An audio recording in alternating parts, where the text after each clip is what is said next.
Jangan lupa subscribe YouTube channel Metro TV News dan jangan lupa nyalakan notifikasinya.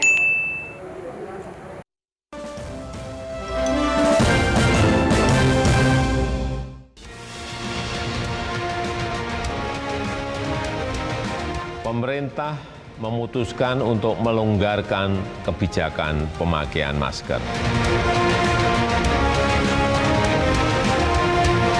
Kesadaran untuk berperilaku hidup sehat itu ada di masing-masing individu.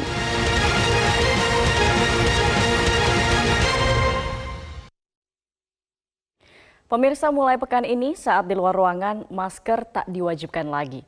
Inilah sinyal kuat transisi menuju endemi. Akankah pelonggaran diikuti kewaspadaan atau penerapan justru bakal kebablasan yang memicu terjadinya lonjakan?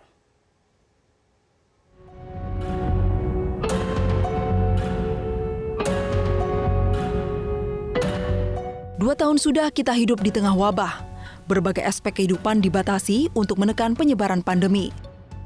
Pemerintah menerapkan aturan ketat sebagai upaya menyelamatkan rakyat.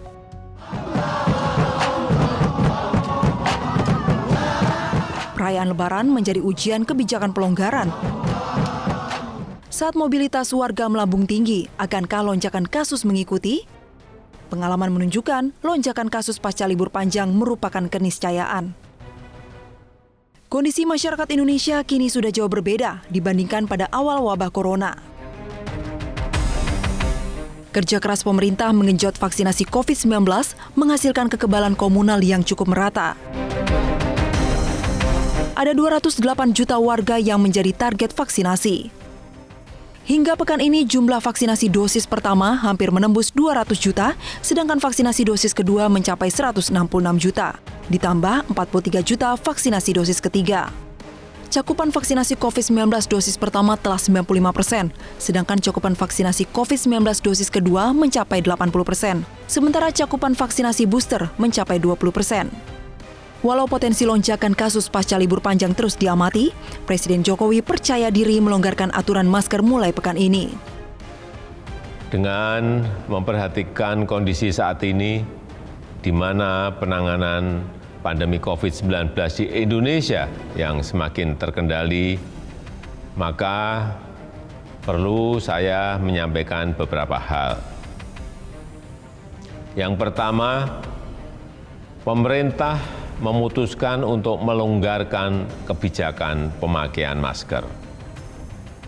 Jika masyarakat sedang beraktivitas di luar ruangan atau di area terbuka yang tidak padat orang, maka diperbolehkan untuk tidak menggunakan masker.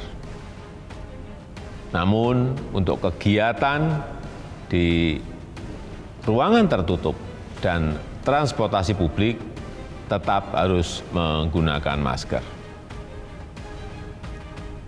Bagi masyarakat yang masuk kategori rentan, lansia, atau memiliki penyakit komorbid, maka saya tetap menyarankan untuk menggunakan masker saat beraktivitas. Demikian juga bagi masyarakat yang mengalami gejala batuk dan pilek, maka tetap harus menggunakan masker ketika melakukan aktivitas. Menteri Kesehatan mengingatkan kunci sukses transisi dari pandemi menuju endemi, masyarakat harus ikut berkontribusi, yaitu dengan kesadaran untuk berperilaku hidup sehat.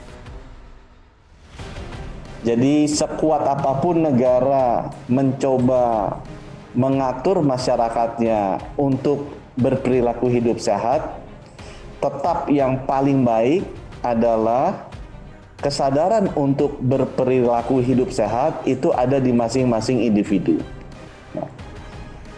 Dari semua pandemi yang kita lihat dalam sejarah kehidupan manusia, transisi itu terjadi pada saat masyarakat sudah menyadari bagaimana caranya melakukan protokol hidup yang sehat di dirinya dan keluarganya masing-masing. Menteri Kesehatan mengakui ada potensi kenaikan kasus imbas libur panjang Idul Fitri. Bila kenaikan terjadi, diperkirakan bakal berlangsung pada akhir bulan ini. pengalaman kami melihat hari-hari raya besar sebelumnya, yaitu Natal tahun baru tahun lalu, juga Lebaran tahun lalu, biasanya indikasi kenaikan itu terjadi 27 sampai 34 hari ya sesudah hari rayanya. Jadi kalau hari rayanya kemarin 2 Mei ya kalau nggak salah, ya kita lihat di akhir bulan ini. Tren kasus yang tengah landai tak seharusnya membuat kita abai. Potensi kenaikan kasus tetap mengintai. Di ibu kota misalnya, lonjakan kasus aktif pasca libur Lebaran telah terdeteksi. Tak heran bila pemerintah tetap menerapkan PPKM di seluruh wilayah Indonesia, walau disertai berbagai pelonggaran. Dalam menentukan akhir pandemi, pemerintahan Presiden Jokowi memilih berhati-hati. Tujuannya agar pelonggaran tak mengurangi kewaspadaan. Salah satu bentuknya PPKM masih terus diterapkan. Menurut Satgas COVID-19, PPKM merupakan instrumen pengendalian pandemi. PPKM juga menjadi sinyal kesiapsiagaan Indonesia jika sewaktu-waktu kembali terjadi kondisi kedaruratan. Prinsipnya PPKM bukan hanya kegiatan untuk membatasi saja karena terdapat beberapa level daerah di mana pengaturannya pun beragam dari mulai pembatasan ketat sampai dengan pelonggaran aktivitas masyarakat. PPKM adalah salah satu cerminan kesiapsiagaan Indonesia jika sewaktu-waktu kembali lagi terjadi kondisi kedaruratan. Di sela-sela KTT khusus ASEAN Amerika Serikat, Presiden Jokowi menemui pendiri SpaceX, Elon Musk. Akankah pertemuan ini berujung pada kolaborasi untuk mendorong industri berteknologi tinggi di negeri ini?